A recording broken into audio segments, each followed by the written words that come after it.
And somebody's probably going to use Descartes and forget to actually define it.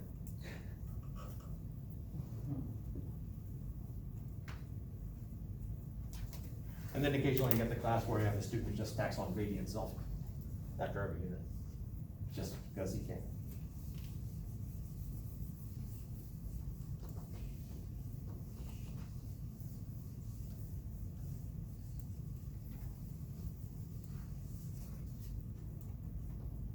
So in that last problem, even though I've erased it, you should have it in your notes. I assume you have it in your notes. This is part of what I'm asking here is to get you used to the language. What was the impulse applied to the 5 kilogram mass? The problem that we just did that I've erased. What was the impulse applied to the 5 kilogram mass?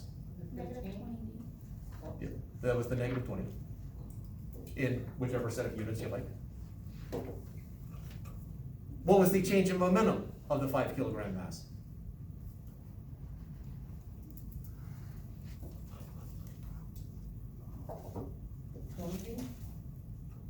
So it's actually the same question as I just asked.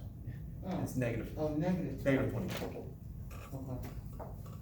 So the impulse applied, the change in momentum of are the same question. And that's what those two things are do? That's what this is trying to tell you. That's what this is saying right here. Okay. Okay. You have a follow-up question before I? Oh, no. Okay. Now I've lost what the question was going to be. Ah, okay. What is the magnitude of the impulse applied to the 5 kilogram mass? Is it just 20D? Yep. That was the chance for that. You were just ahead of your time. Yeah, it's 20. So when I say magnitude, that means I don't care about the direction. I just want, so you care about direction in doing your calculations, but in the end, when you provide the answer, magnitude just means ignore direction in the end.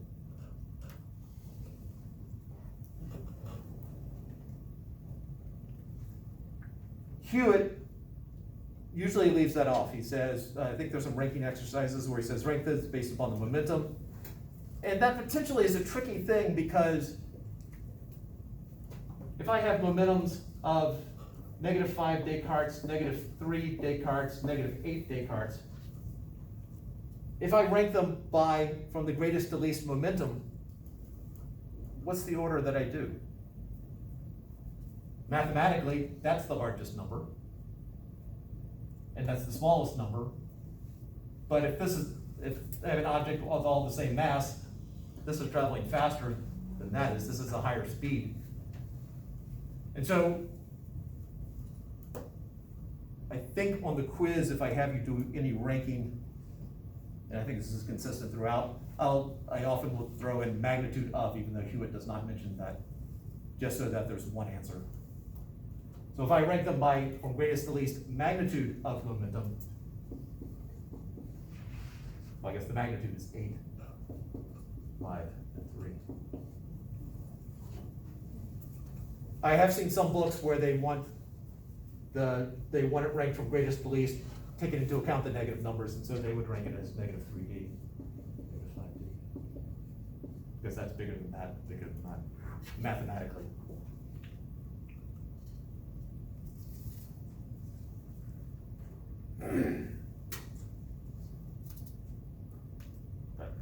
So let's do another look at momentum, slightly differently. I might still stick with the 8 and 5 kilogram masses, but we'll do something different afterwards. I want to keep that up. So before, I got the 5 kilogram mass heading to the right at 3 meters per second, and I've got the 8 kilogram mass heading to the left at 2 meters per second. We've dealt with this, dealt with that before. Afterwards, they stick together.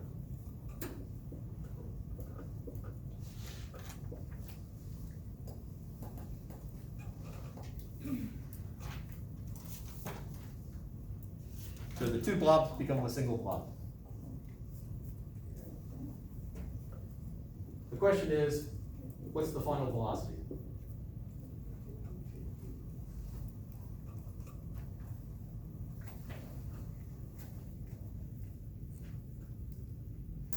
So I'm gonna pretend we don't already know the answer. Let's go through the steps. Define the total momentum beforehand. Oh, first off, when you're dealing with these problems, we're doing conservation momentum now. We'll have energy in the next chapter. Given a problem, the question is, which one do I use? Well, in the quiz, if it's in the chapter 6 quiz, then you're using momentum. If it's chapter 7 quiz, you're using energy. But in general, if there's a collision, you're probably gonna be using momentum. So let's figure out the initial momentum. We need to establish a positive direction. What do you wanna make positive? To the right. Okay. Because Nathan says so.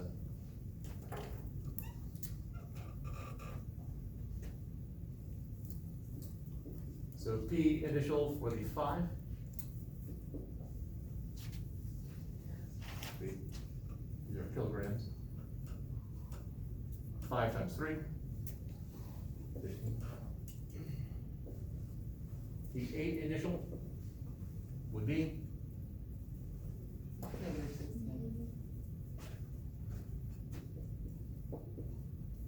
so my total momentum initial.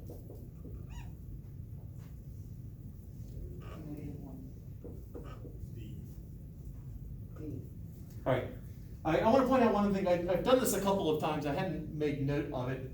There is a certain tradition, and I don't always stick to it, but there's a certain tradition that when you're talking about the momentum of an individual object, you use a lowercase, but when you're looking at the total, you use an uppercase. With a P, it's really difficult to tell between my upper and lowercase, especially since I'm not consistent with the shape, size of my letters. But this was an attempt at an uppercase. But it doesn't have to be. Again, I don't always stick to that. But you said the momentum, you will make that a capital letter? For the total. Total momentum? Total momentum, I use capital, and for the momentum of one object, I use lowercase. Okay. What's the total momentum after the collision? 0. Ooh.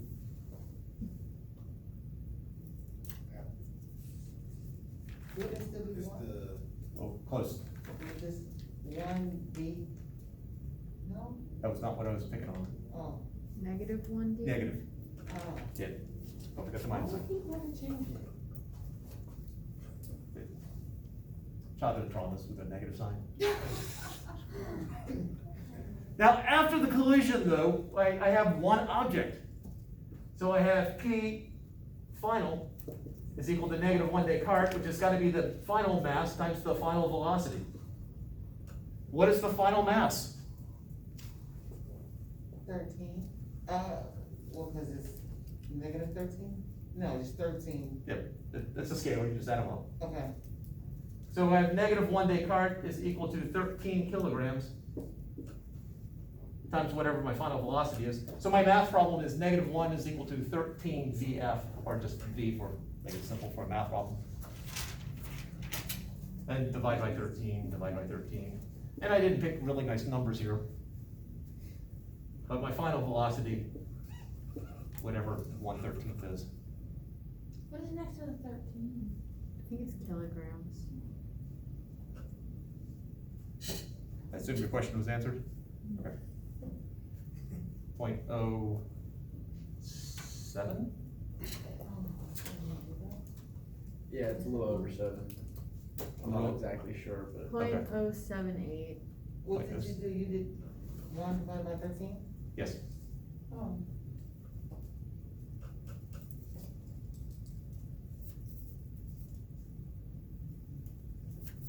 Oh, yeah, I got .076.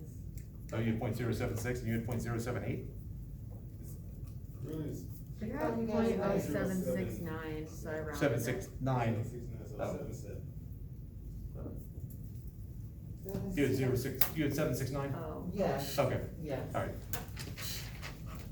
Definitely I just misheard. But it's recorded, so we can find out later. So I go through all this work, I come up with this answer, you hand it in, you're feeling good, and then I mark off points for that answer. Why would I mark off points? We forgot the units. Yep, what are the units? D? Pardon? It's D? Not D. it's kilogram, just velocity.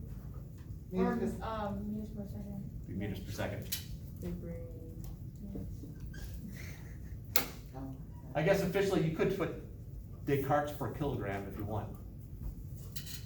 Since that's Descartes over a kilogram. How did you get the 13? I'm still trying to figure that out. Latoya told me. Latoya, how'd you get 13?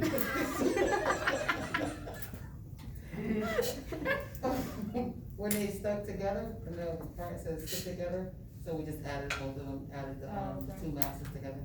Yeah, we assumed that mass is conserved. Okay. If mass was not conserved, that means it either broke off into another piece or that there was some sort of explosion and some of the mass got converted into energy.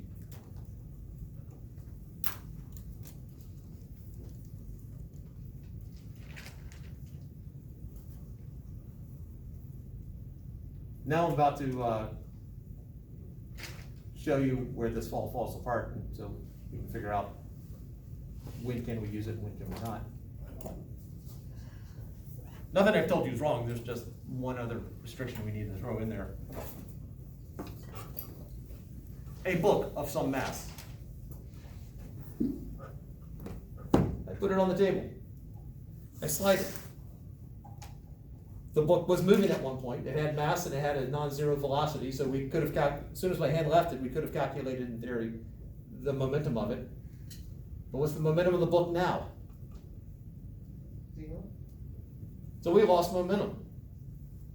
But I just went through a whole bunch saying that momentum's conserved. Whatever our initial momentum is, that's what our final momentum is.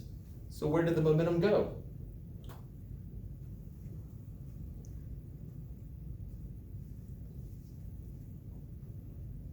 It was robbed. Who robbed it? Friction. Other. From? Table. Table. All right. So, but the table didn't start moving. The momentum of the table is still 0 from our point of view. But it's exerting a force, a normal force of friction. That's wrong.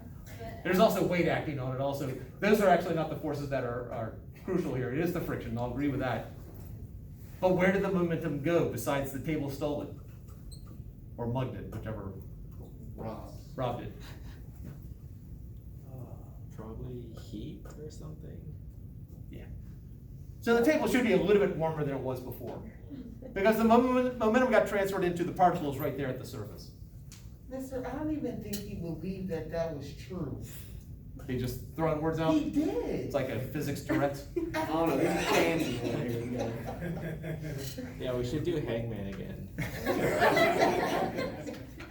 All right. Wait a minute, did he stop that? No, all right. The table stopped it. The friction from the table stopped it. Yeah. So the difference between that system right there where they collided, my total momentum stayed the same, and this right here is, if you look at just the book lost momentum. And we can rationalize it. Most of it probably went into the heat of the table. If you heard it, some of the momentum got transferred to the air, which the sound went out. If in doubt, heat and sound are always good excuses for why things don't work out.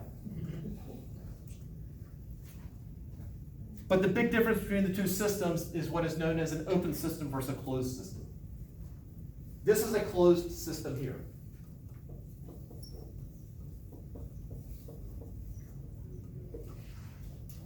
In a closed system, we account for all objects involved.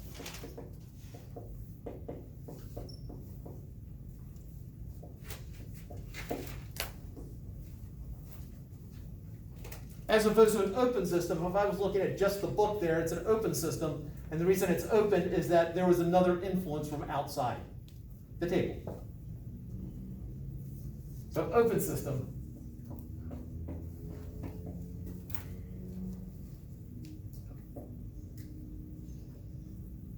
There are influences from objects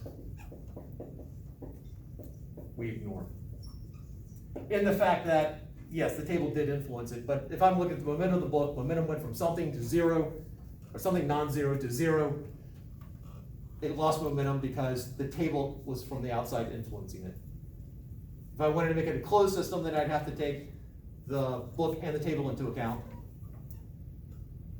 Or potentially the book, the table, the rug, the earth. At some point, the outside influence is so minimal we can ignore it. But the official rule is momentum is conserved.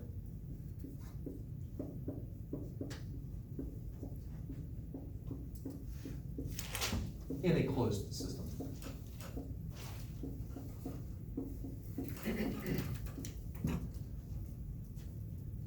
And that is CL, not a D.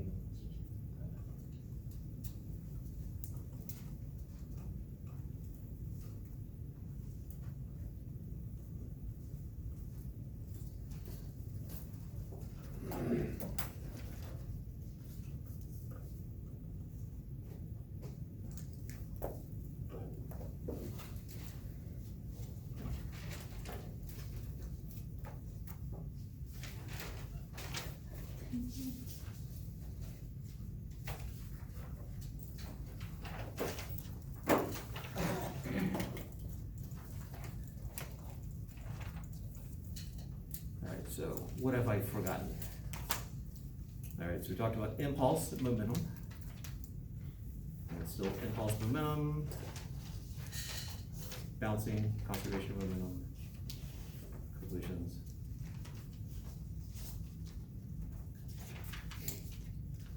More complicated collisions. All right. Questions before we sort of hit those last couple points?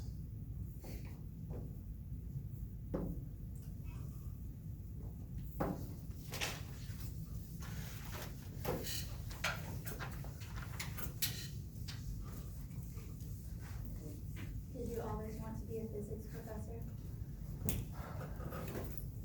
No, when I was a kid, I wanted to be a professional baseball player. At some point, the reality of my mediocrity kicked in.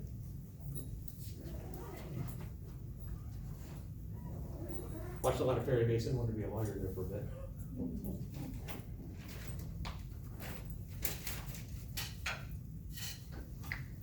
When I was young, Mom had pictured that I would someday be a physicist, That's why. and my brother would become a minister.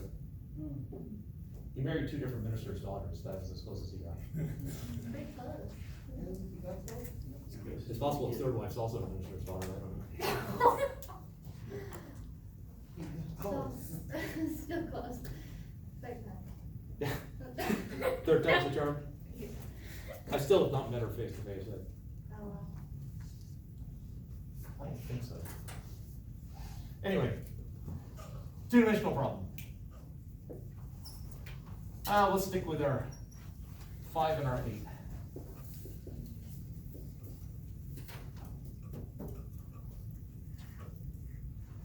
We got a two-dimensional problem. We can't get away with just plus and minus anymore. We have to establish unit vectors.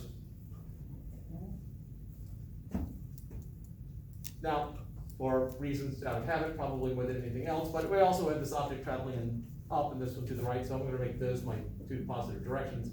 My I hat to the right, my j hat up. If you don't like those directions, then feel free to make them different. Let's stick with our 3 meters per second and our 2 meters per second.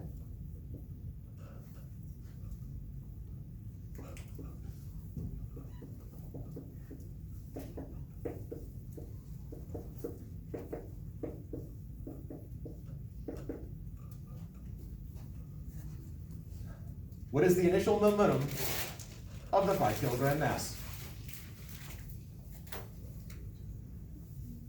15.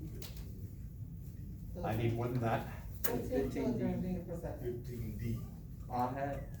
Yeah, it's a two-dimensional problem. We gotta bring in the unit vectors. So what you said? So 15 kilogram meters per second, or Descartes, I hat. Oh.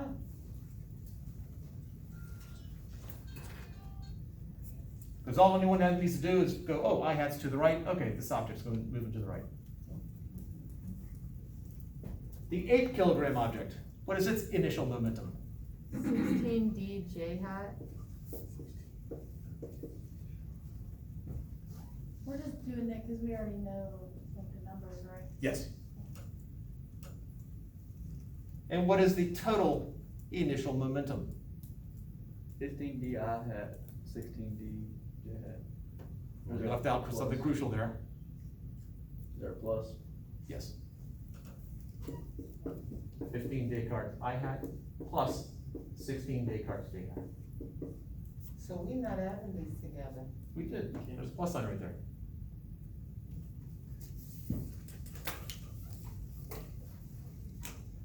This is known as rectangular form. You have, if you think about on a grid, you start it on a graph, you start at 0, 0. We moved to the right, we moved up. It's sort of like parts of a rectangle. This is rectangular form. If the only question is, what's the momentum beforehand? Done.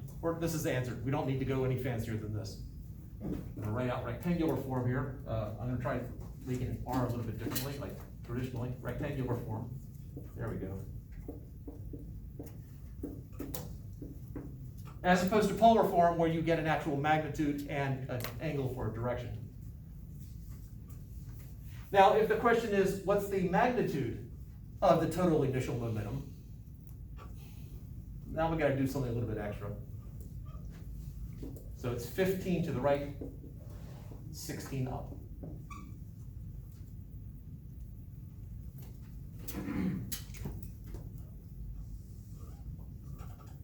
I'm adding them together. I need to actually come out with a single number in the end without any direction involved.